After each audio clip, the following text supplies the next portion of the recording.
eu fico na dúvida, às vezes, se as pessoas entendem o que a gente está dizendo quando usa a palavra misoginia. Até quando eu falo isso, será que as pessoas estão me entendendo quando eu falo isso? Eu queria dar um exemplo.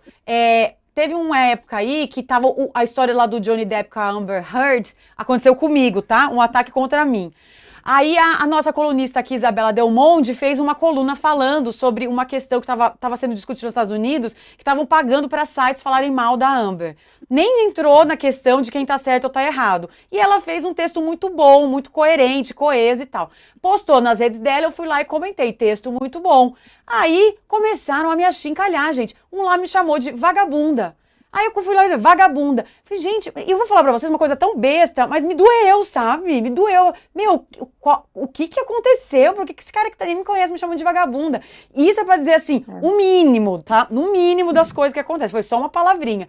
Já recebi ameaça também, mais por e-mail, tá? E hoje eu consigo falar com tranquilidade, mas na hora sim, caí dura no chão. Uma vez fiz uma reportagem com uma denúncia e eu recebi um e-mail de um cara dizendo que eu falava demais, que ele ia cortar minha língua e que eu merecia ser estuprada. É esse tipo de coisa, então, que a gente ouve, tá? Como a Cris falou, não é uma piada, não é brincadeira, não tem graça nenhuma. Inclusive, eu fiz BO desse e-mail depois. Vocês também têm alguma história aí de misoginia nas redes mesmo, de ataques que vocês receberam?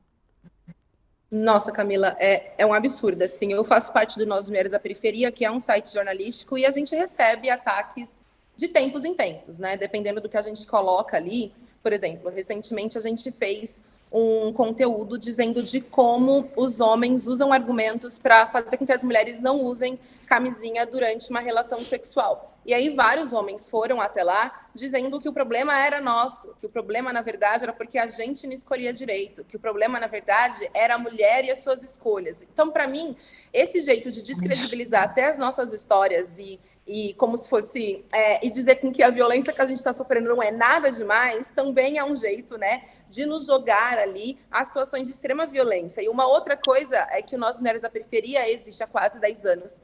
E no começo, e ainda hoje, nós recebemos muitos comentários pornográficos no site. A gente faz a moderação, então a gente não permite que sejam publicados, mas pedem fotos, contato de mulheres.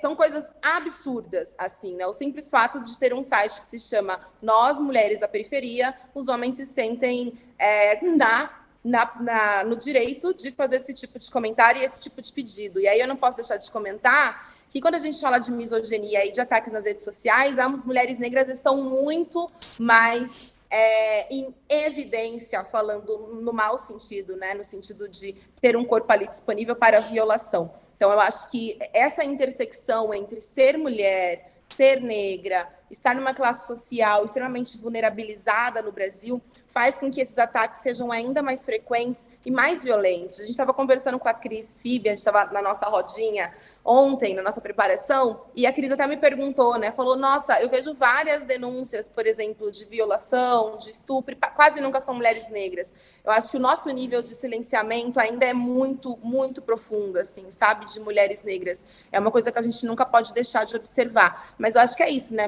A misoginia está no nosso dia a dia.